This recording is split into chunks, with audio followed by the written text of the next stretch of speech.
In a small village nestled between the hills and the rivers of Zango, where time seemed to move slowly, and the air smelled of earth and life. The villagers lived simple lives, guided by ancient customs passed down through generations. The elders would gather in the evenings, under the stars, to tell stories of old, stories of love, bravery, and spirits that roamed the earth. Kofi was a young man of great strength and pride. His family were farmers, their hands forever in the soil, growing crops to feed the village. He was the pride of his people, respected by all for his skill and hard work.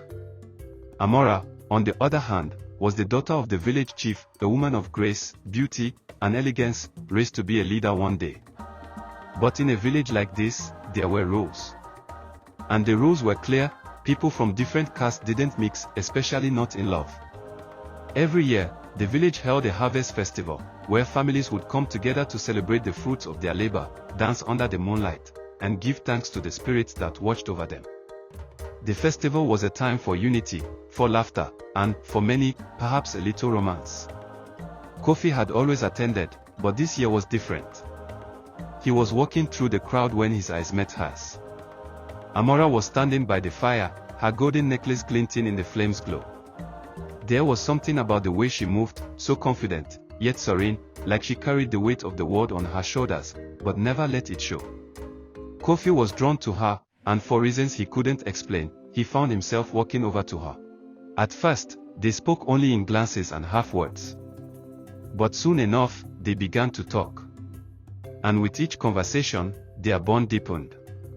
They shared stories about their childhoods, Kofi, growing up with his brothers and sisters on the farm, Amora, learning about leadership from her father and the elders. They spoke of their dreams, their fears, and the things that made their hearts race. And, slowly, they began to fall in love. But there was a problem, a big one. Amora's father, the chief, had already chosen a suitor for her, a powerful man named Bodu, who had wealth and status. It wasn't a love match, but one of convenience, a union that would strengthen the chief's position. And Kofi? Well, he was a farmer's son, respectable, but not worthy of someone like Amora, at least in the eyes of her father. So, Kofi and Amora began meeting in secret, under the cover of night, by the river or in the fields, where no one could find them. They whispered dreams of a future together, one where the roles of caste and status didn't matter. But deep down, both knew that such a future might never come. Love wasn't the only force at play here. In this village, they believed in spirits, in the power of the ancestors to shape destinies. And the elders had always warned that those who defied the will of the spirits would face consequences. It was said that when true love bloomed in the face of such strict rules, the spirits would either bless or curse the lovers, depending on how strong their bond was. One night, as Amora and Kofi met by the river, a storm suddenly blew in, violent and unrelenting. The wind howled, the trees bent as if they might snap, and the rain came down in sheets. They ran for shelter, and as they huddled together beneath a tree, Amora's father appeared. He had followed her, knowing something was amiss. And there, in the heart of the storm, he gave her an ultimatum: return to the village, marry Bodu, and preserve the honor of her family, or he would cast her out forever. Amora was torn. She loved Kofi, but her loyalty to her family ran deep. Her father had raised her to be the future leader of the village, to make decisions that would keep the village strong. If she defied him, she would lose everything: her status, her respect, and perhaps even the love of her people.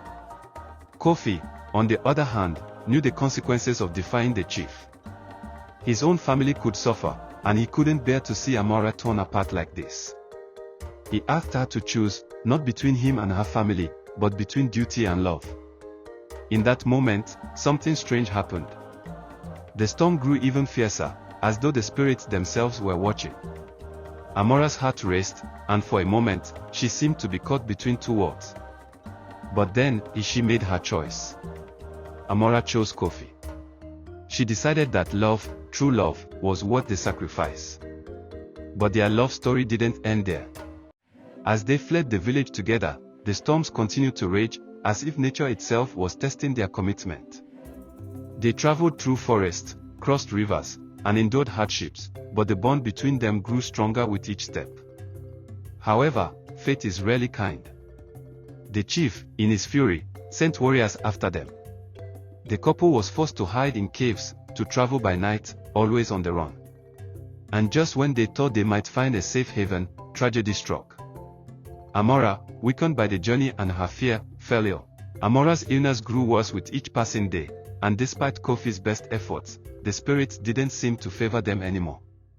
One night, as they camped near a river under a blanket of stars, Amora turned to Kofi with tear-filled eyes and whispered, "Our love was meant to be a beautiful story, but maybe not one that could survive this war."